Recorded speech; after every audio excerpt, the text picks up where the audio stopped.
Gate exam में अभी most first week या सेकंड वीक ऑफ फरवरी में एग्जाम होता है। तो अभी आपके पास 3 महीने का टाइम है। अभी से, आज से काउंट करें तो आज से 3 महीने बाद आपका एग्जाम हो सकता है। अभी एक्चुअली बात देखो, अभी से घबराने का बात नहीं है। ये कि समय नहीं है, समय नहीं है, ठीक है। अभी तुम लोग सिलेबस कवरेज पे ध्यान दो और क्वेश्चन सॉल्विंग पे ध्यान दो, ठीक है। किस चीज़ पे फोकस करना है अभी? फोकस करना है तुमको सिलेबस कंप्लीट करने पे और क्वेश्चन सॉल्विंग पे, ठीक है। अभी सिलेबस कंप्लीट करना है और क्वेश्चन सॉल्व करना है, 2 काम है। और अभी से ये घबराने वाला बात नहीं है कि समय नहीं है, समय नहीं है, ठीक है। समय अभी है, थोड़ा फास्ट करना पड़ेगा, तुमको टाइम ज़्यादा देना पड़ेगा, लेकिन ऐसा नहीं है कि अभी समय खत्म हो गया। समय कितना बचा है हमारे पास? 3 महीना। इन 3 महीने में अभी नवंबर चल रहा है, नवंबर, दिसंबर, ठीक है, दिसंबर का आधा, ये दोनों महीनों में तुम्हारा फोकस होना चाहिए सिलेबस कवरेज पे, सिलेबस कवरेज। उसके बाद आधा दिसंबर और पूरा जनवरी तुमको फोकस करना है सिलेबस कवरेज प्लस क्वेश्चन।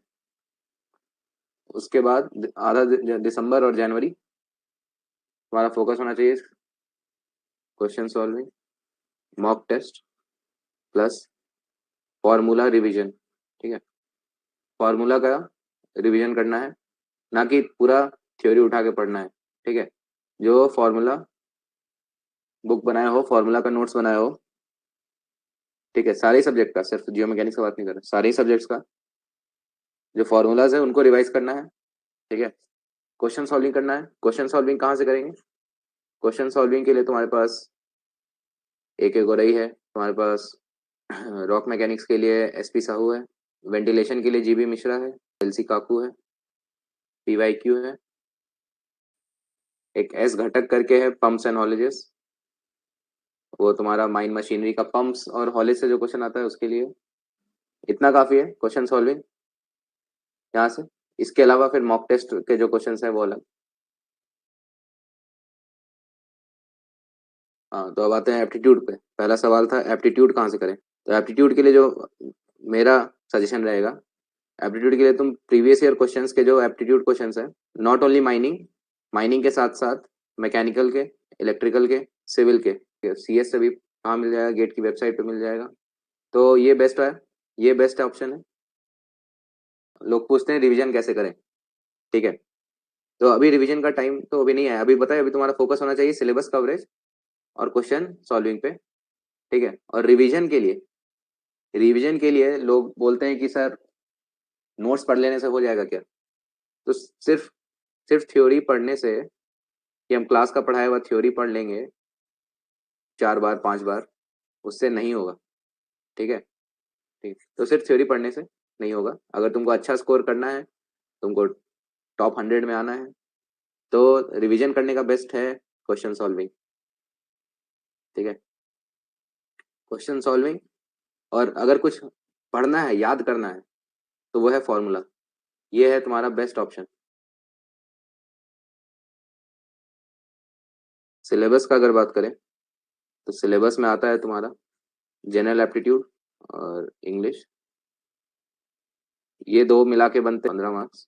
और इंजीनियरिंग मैथमेटिक्स मिला के, इंजीनियरिंग मैथमेटिक्स का होता है 13 मार्क्स, ठीक है। इंजीनियरिंग मैथमेटिक्स में जो लीनियर अलजेब्रा का पोर्शन है वो आसान पड़ता है, मैट्रिक्स डिटर्मिनेंट, जो कैलकुलस के जो आसान आसान क्वेश्चन, मैक्सिमम मिनिमम वाले क्वेश्चन होते हैं, ठीक है, या डेरिवेटिव निकालने वाले क्वेश्चन होते हैं।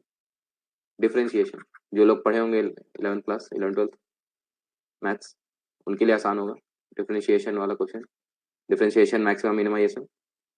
और तुम्हारा प्रोबेबिलिटी भी आसान है, जो लोग डिफरेंशियल इक्वेशन, ठीक है, प्रोबेबिलिटी, ये सब थोड़ा आसान टॉपिक्स। तो मैथ्स में डेप्थ में जाने की जरूरत नहीं है बस, लेकिन थोड़ा सा बेसिक लेवल मैथ्स भी अगर पढ़ लो, ठीक है। जो लोग नहीं पढ़े हैं अभी तक, जो लोग 11th 12th भी नहीं पढ़े हैं डायरेक्ट अभी, तो उनके लिए वो लोग ठीक है स्किप कर सकते हैं। अभी अगर अभी तक नहीं पढ़े हैं, अगर स्टार्टिंग से पढ़ रहे हैं, जून जुलाई से पढ़ रहे हैं, तो ठीक है। लेकिन जो अभी भी स्टार्ट नहीं किए मैथ्स, और 11th 12th भी कभी नहीं पढ़े हैं मैथ्स, 11 12 में भी नहीं पढ़े हैं, कॉलेज में भी नहीं पढ़े, तो उनके लिए अभी मैथ्स छोड़ देना चाहिए उनको। ठीक है, मैथ्स अभी मैथ्स में पकड़ने की जरूरत नहीं है। लेकिन जो लोग पढ़े हुए हैं, पहले से पढ़े हुए हैं, उनको आसान आसान टॉपिक्स पकड़ के प्रीवियस ईयर में देख के किन किन टॉपिक्स, जैसे ये 3 4 टॉपिक्स हम बताए जिनसे क्वेश्चन आते हैं आसान, ये सब करो तो मैथ्स हो जाएगा। इम्पोर्ट मतलब हाई हाई वेटेज वाला टॉपिक्स है, उसमें है तुम्हारा geo mechanics and ground control, mine planning, surface engineering, mining machinery, mining method. ये 5 जो टॉपिक्स हैं ये हाई स्कोरिंग है। सर्वे और वेंटिलेशन भी इम्पोर्टेंट है, उसके बाद सब ऑलमोस्ट बराबर ही है, कभी कम ज्यादा होते रहता है, बाकी सब 6 7 8 मार्क्स का क्वेश्चन आता है सबसे। ये mining method, mining machinery, mine ventilation, survey. ठीक है, तो ये जो सिंगल स्टार वाले हैं उनसे अराउंड 25 मार्क्स क्वेश्चन आ रहा है, और जो डबल मार्क्स वाले हैं, डबल स्टार वाले हैं, उनसे 7 to 8 मार्क्स ईच। ठीक है, मतलब on an average 7 to 8 marks का क्वेश्चन बन जाता है। पिछले 3 4 साल से geo mechanics, ground control, mine planning और सिस्टम इंजीनियरिंग से सबसे ज्यादा क्वेश्चन आ रहा है। ये सारे से किसी साल या तो नहीं भी आता है, आता भी है तो 2 से 3 मार्क्स का क्वेश्चन आता है ईच। ठीक है, ये जो सिंगल स्टार है, ये तीनों मिलाकर मतलब जियो मैकेनिक्स, माइंड प्लानिंग और सिस्टम इंजीनियरिंग, ये तीनों मिलाकर 25 से 30 मार्क्स का क्वेश्चन आता है हर साल। Survey, mine ventilation, mine machinery, mining method. ठीक है, ये चारों से 7 से 8 मार्क्स का क्वेश्चन आता है, कभी कम तो कभी ज्यादा हो जाता है। ठीक है, तो ये तुम्हारा मार्क्स डिस्ट्रीब्यूशन जो मेरा एनालिसिस है 8 10 साल का, 8 10 साल के पेपर का।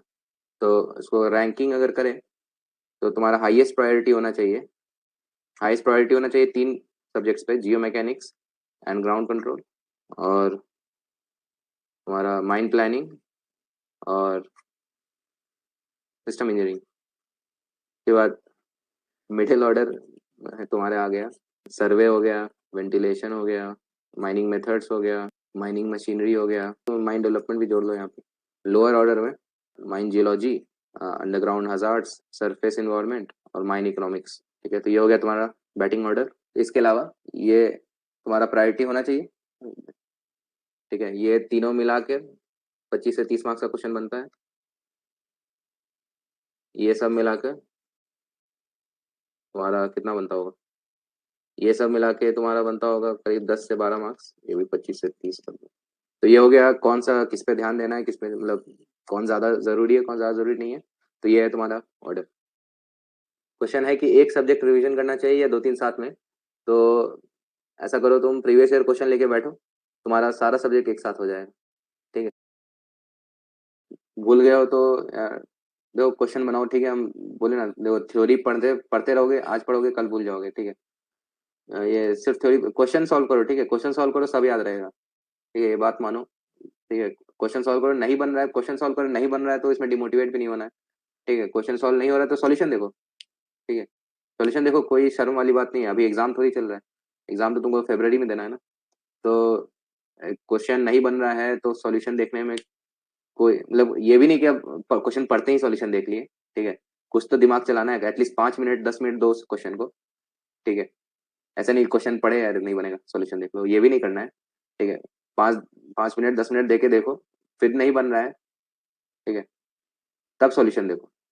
और सॉल्यूशन देख के क्या करना है, सॉल्यूशन देख के फिर तुमको देखना है कि तुम्हारे में मिसिंग क्या था। ठीक है, क्या कमी रहेगी तुम्हारे में। ठीक है, क्या तुमको फॉर्मूला नहीं पता था, हम तो बोल रहे हैं 80 90% केस में यही प्रॉब्लम होगा कि तुमको फॉर्मूला नहीं पता होगा। तुम करके देख लेना ये चीज। ठीक है, तुम क्वेश्चन एक एक बार बनाने बैठो आज। ठीक है, तुम क्वेश्चन बनाओ, जो तुमसे क्वेश्चन नहीं बने और तुम देखना उसमें क्या मिसिंग है, तो 80 90% केस में क्वेश्चन ये मिसिंग होगा, फॉर्मूला, तुमको फॉर्मूला नहीं पता होगा। तो फॉर्मूला नहीं पता है तो उस फॉर्मूला को नोट करो। रिवीजन क्वेश्चन लगाना कब से शुरू करेंगे तो बता ही दिए, सिलेबस कंप्लीट करे या पीवाईक्यू करे। अब अभी नहीं, पीवाईक्यू तो कभी भी कर सकते हो, पीवाईक्यू का ऐसा टाइम नहीं है, लेकिन अभी ट्राई करो दिसंबर तक एटलीस्ट, कि दिसंबर पूरा दिसंबर नहीं, मतलब दिसंबर starting first week second week तक, कि जितना से जितना हो सके सिलेबस कवरेज हो। ठीक है, क्योंकि देखो सरफेस एनवायरनमेंट जो तुम्हारे लोअर ऑर्डर वाले टेल एंडर्स हैं, उन भले वो उससे एक दो क्वेश्चन ही आते हैं, लेकिन आसान आसान क्वेश्चन भी आते हैं। जियोलॉजी का क्वेश्चन बहुत आसान होता है। ठीक है। अब कौन सा माइनिंग इंजीनियर होगा जिसको ये नहीं पता होगा कि आयरन का और हेमाटाइट है। ठीक है। अगर किसी जो माइनिंग इंजीनियरिंग किया है 4 साल, उसको ये नहीं पता कि उस आयरन का और हेमाटाइट है और लेड का और गलेना है, तो फिर तो इंजीनियरिंग ही नहीं किया। ठीक है। तो ये जियोलॉजी हो गया, चाहे तुम्हारा सरफेस एनवायरनमेंट हो गया, माइन इकोनॉमिक्स हो गया। ठीक है। ये सबसे एक ही दो क्वेश्चन आता है, लेकिन बहुत आसान आता है। ठीक है। तो इसलिए अभी दिसंबर, एटलीस्ट दिसंबर, मिड दिसंबर तक ट्राई करना है कि जितना से जितना हो सके सिलेबस कवर करें। अब तुम टॉप ऑर्डर मिडिल ऑर्डर का कुछ कुछ कर लिए, टॉप ऑर्डर पूरा कर लिए। ठीक है। लेकिन उसमें तुम्हारा क्लैरिटी नहीं है, और तुम छोड़ दिए नीचे वाले ये जियोलॉजी को छोड़ दिया अभी से ही। ये जियोलॉजी नहीं पढ़ेंगे, एक क्वेश्चन आता है। और ये नहीं पढ़ेंगे, सर्फेस एनवायरनमेंट नहीं पढ़ेंगे, इससे एक ही दो क्वेश्चन आता है, तो एक ही दो क्वेश्चन आएगा उससे। लेकिन जब एक दो मार्क्स से तुम्हारा कट ऑफ छूटेगा ना, तब पता चलेगा कि कितना इंपॉर्टेंट था वो एक दो मार्क्स। तो ऐसा ही नहीं कि जो हम लोअर ऑर्डर बताएं उनको छोड़ देना। ये ऑर्डर जो बताएं हम, ये on the basics of marks distribution है। ये 3 से ज्यादा क्वेश्चन आएंगे तो डिफिकल्ट भी आएंगे, ये नीचे वाले से कम क्वेश्चन आएंगे लेकिन आसान आएंगे। तो इसलिए अभी मिड दिसंबर तक ट्राई करना है कि तुम्हारा जितना से जितना हो सके सिलेबस कवर हो। इंजीनियरिंग मैकेनिक्स को कैसे करें? इंजीनियरिंग मैकेनिक्स से दो क्वेश्चन आएगा। इंजीनियरिंग मैकेनिक्स अगर नहीं आता है छोड़ दो, हम भी छोड़ दिए थे ऐसे। तो इंजीनियरिंग मैकेनिक्स पे ज्यादा दिमाग देने का जरूरत नहीं है। दो क्वेश्चन आएगा एटलीस्ट। अगर 1 मार्क्स का क्वेश्चन बन जा रहा है बहुत अच्छा है। 2 मार्क्स का नहीं बन रहा है कोई दिक्कत नहीं है। तुमको मैकेनिकल इंजीनियरिंग नहीं बनना है, तुमको सिविल इंजीनियर नहीं बनना है, तुमको माइनिंग इंजीनियर बनना है। तुमको माइनिंग इंजीनियर बनना है। ठीक है। तो इंजीनियरिंग मैकेनिक्स का अगर जो आसान वाला क्वेश्चन है उतना भी बनाने लायक तुम्हारा इंजीनियरिंग मैकेनिक्स है तो ठीक है। हाँ। देखो, तो ये जो क्वेश्चन है कि एग्जाम में बैठने के बाद कैसे क्वेश्चन पिक करें या कैसे क्वेश्चन छोड़ दें, तो मॉक टेस्ट इसी के लिए होता है। मॉक टेस्ट मॉक टेस्ट तुमको ये बताता है कि कौन सा क्वेश्चन नहीं बनाना है। मॉक टेस्ट तुमको ये बताता है कि कौन सा क्वेश्चन नहीं बनाना है। दिसंबर से जिनको कॉन्फिडेंस आ गया है कि अब हम क्वेश्चन सॉल्विंग पे जा सकते हैं, तो वो लोग दिसंबर से ही स्टार्ट कर दो, मॉक टेस्ट से क्वेश्चन बनाना स्टार्ट करो। मॉक टेस्ट तुमको बताएगा कौन सा क्वेश्चन तुमको नहीं बनाना है, कौन सा क्वेश्चन तुमको छोड़ना है, कौन सा क्वेश्चन बनाना है, कौन सा किस पे टाइम देना है, किस पे टाइम नहीं देना है। तो वो मॉक टेस्ट से आएगा। क्वेश्चन को सॉल्व करने में टाइम ज्यादा लग रहा है तो क्या करे सर? क्वेश्चन को सॉल्व करने में ज्यादा टाइम लग रहा है तो उसैन बोल्ट भी पहला ही रेस में वर्ल्ड रिकॉर्ड तो नहीं बनाया होगा। ठीक है। वो भी 4 साल 5 साल दौड़ा होगा, 10 साल दौड़ा होगा बचपन से, तब जाके वो वर्ल्ड रिकॉर्ड बना पाया। ठीक है। तो कैसे टाइम बढ़ेगा फिर? प्रैक्टिस से। ठीक है। तो जितना ज्यादा मॉक टेस्ट, ठीक है, मॉक टेस्ट तुम लोग मॉक टेस्ट मतलब लास्ट ईयर भी हम बहुत लोग को बोले, पता नहीं कुछ लोग बनाए होंगे कुछ लोग नहीं बनाए होंगे। और जो लोग हमसे बात किए जिनका नहीं हो पाया, जिनका 1-2 मार्क्स से छूट गया कट ऑफ, तो उनका वही जो हम सुने, उनका जो प्रॉब्लम जो मिसिंग था उनमें वो यही था कि वो लोग मॉक टेस्ट नहीं दिए, क्वेश्चन नहीं बनाए। तो मॉक टेस्ट देना स्टार्ट करो।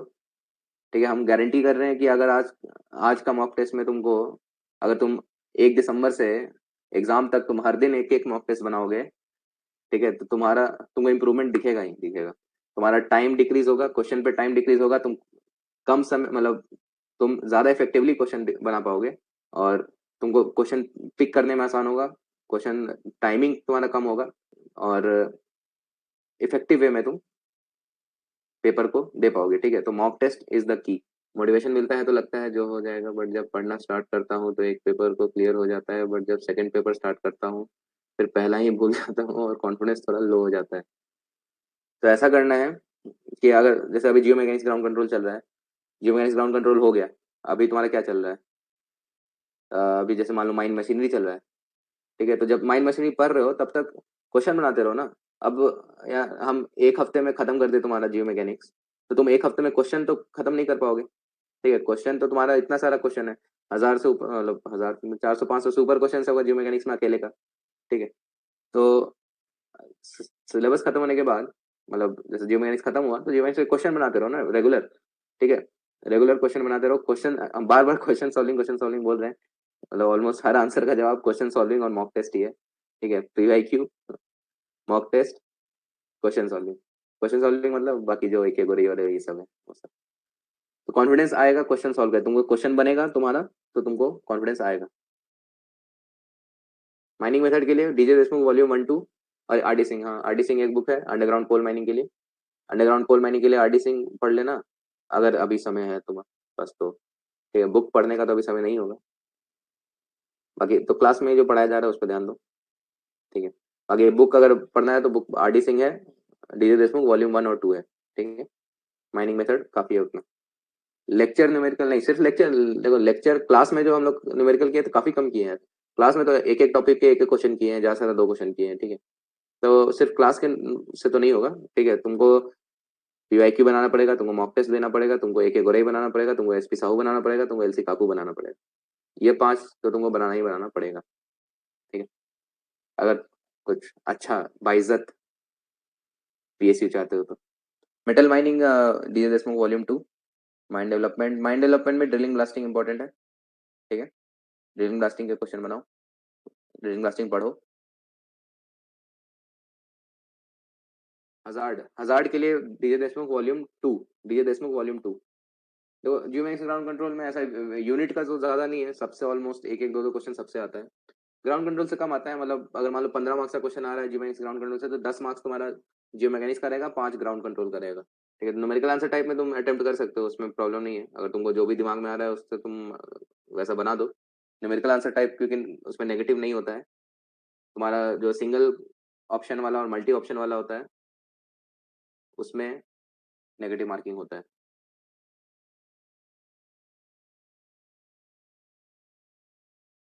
2 क्वेश्चन किस टॉपिक से हो सकता है? बीम एनालिसिस से हो सकता है, ट्रस्ट से हो सकता है, या फिर तुम्हारा इक्विलिब्रियम से हो सकता है। ठीक है, काइनेमेटिक्स से भी पूछ लेता है कभी कभी। रॉक मैनिक्स का क्वेश्चन प्रैक्टिस क्वेश्चन अभी हम लोग बनाएंगे, ये होगा ना, क्या बोलते हैं उसको, प्रीवियस ईयर का क्लास लगेगा जब करेंगे। माइनिंग मशीनरी के लिए डीजे देशमुख वॉल्यूम 3। मेरा स्ट्रेटजी ऐसा कुछ खास तो नहीं था यार। मेरा स्ट्रेटजी तो देखो, हम अगस्त से स्टार्ट किए थे। ठीक है, अगस्त से स्टार्ट किए थे पढ़ना। तो सबसे पहले हम एक एक गोरे स्टार्ट किए थे। ठीक है, हम ये नहीं किए थे, बुक वुक नहीं पढ़े थे। जो क्लास में कॉलेज में पढ़ाया हुआ था उतना ही, उसी मतलब कुछ मतलब थ्योरी वोरी पढ़े नहीं, हम सीधे एक एक गोरी बनाना स्टार्ट किए थे। एक एक गोरी बनाना स्टार्ट किए, उसके बाद वही जो क्वेश्चन बनता था, मतलब एक एक गोरी के पहले भी थ्योरी रहता है ना, तो वो थ्योरी पढ़ते थे। एक एक गोरी में जो थ्योरी दिया है स्टार्टिंग में, एक एक गोरी को थोड़ा ध्यान से पढ़ना, उसमें बहुत सारी गलत चीजें लिखी हैं। ठीक है, तो एक एक गोरी को थोड़ा सा स्केप्टिकल होकर पढ़ना है। तो हाँ, तो हम वही करते थे, पहले एक एक गोरी का थ्योरी पढ़ते थे, फिर क्वेश्चन बनाना स्टार्ट करते थे। तो जो क्वेश्चन बना बना, नहीं बना तो फिर हम नोट कर लेते थे कि मतलब सबको ही नोट करते थे जो भी क्वेश्चन बनाए। तो उस क्वेश्चन से रिलेटेड जो मतलब पहला क्वेश्चन पाउडर फैक्टर का है, तो क्वेश्चन बनाए, पाउडर फैक्टर का फॉर्मूला एक बुक में एक कॉपी में नोट कर लिए।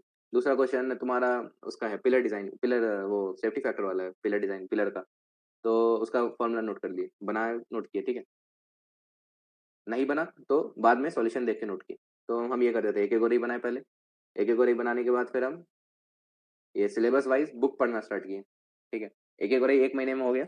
1 महीने में एक एक गोरी बनाने के बाद फिर अ, जैसे हर का एक रेफरेंस बुक है ना, जैसे माइंड डेवलपमेंट के लिए तुम्हारा ड्रिलिंग एंड ब्लास्टिंग मतलब वो है, डीएसएम वॉल्यूम 1 है। ठीक है, वहां से पढ़े, मतलब रेफरेंस बुक्स है मेरे पास। उस टाइम था तो हम 2-3 महीना क्या किए कि जो रेफरेंस एकदम बेसिक बुक्स है वहां से पढ़े हर चीज को। ठीक है, तुम्हारा जियोमेट्री ग्राउंड करने के लिए देवाशीष देवन वर्मा पढ़े। ठीक है, तो ऐसे सबका रेफरेंस बुक पढ़े सबका। ठीक है, उसके बाद फिर हम एलसी काकू बनाए, एसपी साहू बनाए। ठीक है, उसके बाद फिर हम क्या किए, उसके बाद तब तक हो चुका था जनवरी। ठीक है, बीच में एक एक गोरई का एक और बार रिवीजन भी किए थे, एक एक गोरई का दोबारा रिवीजन भी किए। उसके बाद फिर ये एसपी साहू एलसी काकू बनाने के बाद दिसंबर जनवरी से हम स्टार्ट किए, मॉक टेस्ट खरीदे और मॉक टेस्ट लगाना स्टार्ट किए हर दिन। 2-3 टेस्ट हम देते थे हर दिन। और ऐसा करते करते आखिरी डे लास्ट मतलब 5 फरवरी को एग्जाम था, 5 की 6 फरवरी को, 4 फरवरी तक हम क्वेश्चन सॉल्विंग किए हैं। और क्वेश्चन सॉल्विंग में भी हम अपना फॉर्मूला नोट करते जाते थे, जो भी नया फॉर्मूला हमको दिखता था क्वेश्चन में, क्वेश्चन उसका फॉर्मूला नोट करते जाते थे। ऐसा करते करते मेरे पास एग्जाम के लास्ट डे तक मेरे पास एक पतला सा नोटबुक था, जो कि हम पॉकेट में भी रख सकते थे। तो उससे हम एग्जाम में चीटिंग किए थे नहीं, मतलब ऐसा नहीं है तो मतलब उसको ऐसा पॉकेट में भी रख सकते थे, इतना छोटा डायरी टाइप का बन गया था। तो एग्जाम के आखिरी दिन बस वो उसी को देखते हुए हम एग्जाम देने गए। सेकेंड हाफ में एग्जाम था तो फर्स्ट हाफ में भी वही देखे और जाके एग्जाम में बैठे, और बाकी फिर जो हुआ रेस्ट इज हिस्ट्री कितना आवर्स करे स्टडी? कितना आवर्स करे स्टडी इस पर एक हमको कहानी याद आता है। जब हम 11th क्लास में थे तो एक हमारे कोचिंग में एक बच्चा ऐसे ही पूछा एक टीचर से कि कितना घंटे पढ़ना चाहिए। तो टीचर गया बोर्ड पे और जाके लिखता है 7। तो हम लोग सोचे अच्छा 7 घंटे पढ़ना चाहिए। तो टीचर बोलता है देखो 7 घंटा सोना चाहिए, इसके अलावा तुम जितना भी टाइम दे दो पढ़ाई को वो कम है। ठीक है। पैसा, पढ़ाई और मोहब्बत, प्यार। ठीक है, पैसा, पढ़ाई और प्यार कितना भी कर लो कम ही लगता है। जिनका 2023 में नहीं हो पाया उनके लिए क्या सजेशन है? तो उनके लिए वही सजेशन है कि आपने घबराना नहीं है। और ये जो भी गलतियां रही हैं, क्या गलतियां रही, मॉक टेस्ट नहीं दिए, क्वेश्चन सॉल्विंग नहीं किए, कोई टॉपिक पढ़े नहीं, कोई सिलेबस कवर नहीं हुआ, तो जो भी तुम्हारा लूप होल है उसको ये करो, उसको ठीक करो। मैकेनिक्स का शॉर्ट ट्रिक यार देखो, शॉर्ट ट्रिक जानने के लिए पहले लॉन्ग ट्रिक जानना होता है। ठीक है। तो जिसको अगर लॉन्ग ट्रिक नहीं पता वो शॉर्ट ट्रिक नहीं कर पाएगा। ठीक है, तो ऐसा शॉर्ट ट्रिक तो कुछ है नहीं। देखो हम मैकेनिक्स में हम बोलेंगे ट्रस और बीम एनालिसिस, ये दो टॉपिक पढ़ लो। ठीक है। किस्मत सही रहा तो एक ना एक का क्वेश्चन तुम्हारा इजी वाला फंस जाएगा दोनों में से किसी एक टॉपिक का। ठीक है। तो ट्रस और बीम एनालिसिस ये दो टॉपिक थोड़ा पढ़ लो अच्छे से। ठीक है। तो वही जब लॉन्ग मेथड पता होगा तभी शॉर्ट मेथड भी पता होगा। फॉर्मुला प्रैक्टिस करें, थ्योरी स्किप कर सकते हैं क्या? एक बार तो पढ़ना ही पड़ेगा यार। ऐसा थ्योरी, ये थ्योरी बेवफा है तो इसका ये मतलब नहीं कि उससे मोहब्बत, उससे प्यार ही मत करो। ठीक है, एक बार तो कर ही सकते हो। ठीक है, कट जाए उसके बाद फिर फॉर्मूला पे आना। ठीक है, एक बार थ्योरी पढ़ लो, उसके बाद फिर थ्योरी छोड़ दो। ठीक है। कंसेप्ट क्लियर नहीं हो रहा है लेकिन फॉर्मूला याद हो जाएगा, फॉर्मूला याद हो जाएगा। ठीक है, कंसेप्ट क्लियर नहीं हो रहा हो, क्वेश्चन क्वेश्चन बनाओगे तो कंसेप्ट भी क्लियर हो जाएगा। ठीक है। How much score you got? Score मेरा क्या, 2021 में मेरा स्कोर था 73.67। और 22 में मेरा स्कोर था 53.67। लेकिन रैंक ज्यादा नहीं गिरा था, रैंक 20 मार्क्स का डिफरेंस है लेकिन रैंक 3 से 40 नहीं गया था। ठीक है। एलसी का को वेंटिलेशन के लिए, एलसी का को वेंटिलेशन के लिए मैकेनिकल प्रॉपर्टीज का क्वेश्चन नहीं बन रहा तुम्हारा, उसमें पोरोसिटी ये सब नहीं बन रहा होगा। तो थोड़ा सा क्वेश्चन उसका थोड़ा घुमा फिरा के पूछता है। ठीक है। तो उसके लिए हम बताएं, देखो क्वेश्चन सॉल्विंग का भी एक तरीका होता है। सबसे पहले तो जो क्वेश्चन पढ़ते हैं साथ साथ जो जो गिवन है उसको नोट करते जाओ। हाँ, ठीक है, क्या निकालना है वो नोट करो। उसके बाद फिर देखो कौन सा फॉर्मूला आ रहा है दिमाग में, क्या बनाना है। मैकेनिक्स में ट्रस और ये बीम एनालिसिस, अरे तो यार, एक बहुत ही मुश्किल कोर्स होता है जिसको डुअल डिग्री बोलते हैं। सब लोग नहीं कर पाते इसको। तो ये तो डुअल डिग्री था मेरा, बदकिस्मती से। डुअल डिग्री में एक्चुअली 5 साल का कोर्स होता है जो जिससे कि क्या बोलते हैं, बीटेक एमटेक दोनों का डिग्री मिलता है, कोई फायदा नहीं है उसका, करने का भी जरूरत नहीं है। और तो उसमें क्या होता है कि फोर्थ ईयर में जब गेट देते हो ना तो फिफ्थ ईयर में you are eligible for stipend. ठीक है, जो एमटेक को स्टाइपेंड मिलता है ना 12,000 का। तो फोर्थ ईयर में जो कि डुअल डिग्री वाला बच्चा होता है वो फोर्थ ईयर में जब गेट क्वालिफाई करता है तो उसको फिफ्थ ईयर में स्टाइपेंड मिलता है। ठीक है।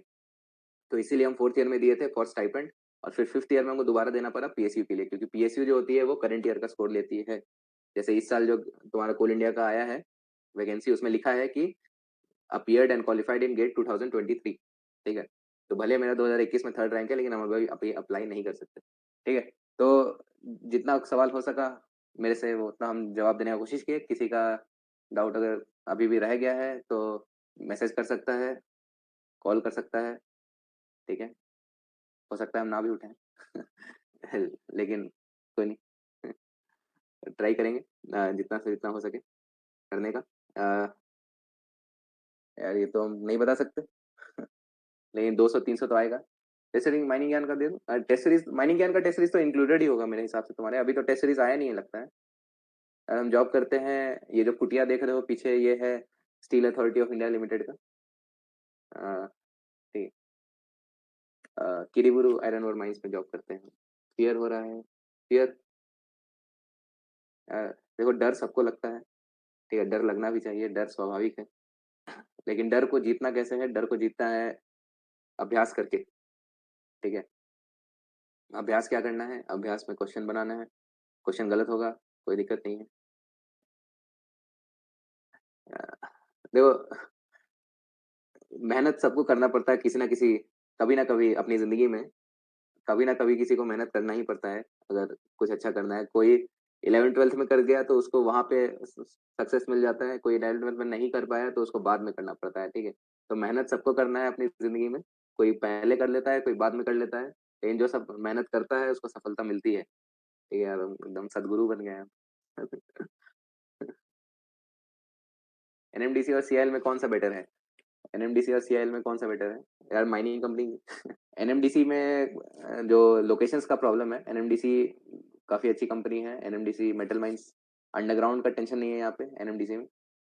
एनएमडीसी का कॉलोनीज़ काफ़ी अच्छा है, लेकिन एनएमडीसी का डिमेरिट क्या है कि एनएमडीसी तुम्हारा बहुत रिमोट लोकेशन पे है, नक्सली एरियाज़ में है, तो एनएमडीसी का वो एक डिमेरिट है। बस्तर-वस्तर में है, तो छत्तीसगढ़ के लोगों के लिए ठीक है, जो छत्तीसगढ़ के हैं, उनके लिए एनएमडीसी ठीक है, उनके घर के आस-पास ही रहेगा। सीआईएल में ये है, सीआईएल में थोड़ा-सा वर्क कल्चर खराब है, थोड़ा अंडरग्राउंड वंडरग्राउंड जाना पड़ता है, ठीक है? तो वहाँ पे जो नॉन एग्जीक्यूटिव्स हैं, वर्कर्स हैं, उनका बिहेवियर थोड़ा खराब है। लेकिन सीआईएल का ये है कि हाँ, माइनिंग कंपनी है, माइनिंग वाला राजा होता है वहाँ पे। और सीआईएल का खास बात ये है कि सीआईएल का जहाँ भी लोकेशन है ना, तो उसके आस-पास कोई ना कोई अच्छा शहर है। एक तो सीआईएल बहुत सारे स्टेट्स में है, तो तुम अपने स्टेट के हिसाब से प्रेफ़रेंस ले सकते हो, ठीक है? छत्तीसगढ़ वाला एसईसीएल जा सकता है, झारखंड वाला सीसीएल, बीसीसीएल जा सकता है, बंगाल वाला ईसीएल जा सकता है, अ, उड़ीसा वाला एमसीएल जा सकता है। तो ये लोकेशन का फ़ायदा है सीआईएल में। पीवाईक्यूज़ का फ़ॉर्मूला बिल्कुल बनाना चाहिए, पीवाईक्यू से तुमको और नए-नए फ़ॉर्मूलाज़ पता चलेंगे, ठीक है? पीवाईक्यूज़ का फ़ॉर्मूला नोट ज़रूर बनाना चाहिए। माइनिंग मेथड के लिए हाँ, माइनिंग मेथड के लिए देखो डीजे देशमुख वॉल्यूम 1 और 2 आरडी सिंह, ठीक है? यहाँ से कर सकते हो, माइनिंग मेथड थ्योरी है पूरा। न्यूमेरिकल माइनिंग मेथड में देखो जो वो जो वो वैसा वाला क्वेश्चन रहता है माइनिंग मेथड से, वो साइकिल टाइम वाला ना, ये 250 मीटर का फेस है और तुम्हारा जो ये क्या बोलते हैं, शेयरर है वो इतना स्पीड से काट रहा है वो सब ना, तो वो तो बेसिक वो तो मैथ से आ जाता है, मैथ से बन जाता है, उसके लिए माइनिंग मेथड जानने का क्या जरूरत है? वो तो वर्ड प्रॉब्लम है एक तरह से। सेल में माइनिंग की वैकेंसी होती है, सेल में, हाँ सेल में होती है भाई। सेल का आयरन और माइन से, सेल स्टील कंपनी है, स्टील किससे बनता है? आयरन से बनता है, तो सेल को स्टील कौन, सेल को आयरन कौन देता है? माइनिंग इंजीनियर देता है, जंगल में बैठ के। हाँ सरफेस माइनिंग पढ़ाएंगे, सरफेस माइनिंग नहीं पढ़ाएंगे हम, सरफेस इन्वायरमेंट पढ़ाएंगे, इन्वायरमेंट। वो एयर पॉल्यूशन वाटर पॉल्यूशन वाला सरफेस इन्वायरमेंट स्टार्ट करेंगे दिसंबर में। 10 क्लास का है वो, दो दो हफ्ते में हो जाएगा। आईएसएम धनबाद में प्लेसमेंट होता है, आईएसएम आईआईटी है भाई, तो प्लेसमेंट होता ही होगा, लेकिन क्या होता है कैसे होता है ये डिटेल तो हमको नहीं पता, जो आईएसएम का होगा वो बता पाएगा। आप फ्री कब होते हैं? पैसा लगता है मेरे से बात करने का। फ्री का ऐसा तो कुछ नहीं है, अगर फ्री रहे तो कॉल उठा लेंगे, नहीं रहे तो उठा के बोल देंगे कि अभी कुछ कर रहे हैं, और खत्म करते हैं क्लास को। Thank you, thank you, thank you. आशा करते हैं आज का कार्यक्रम आपको पसंद आया हो।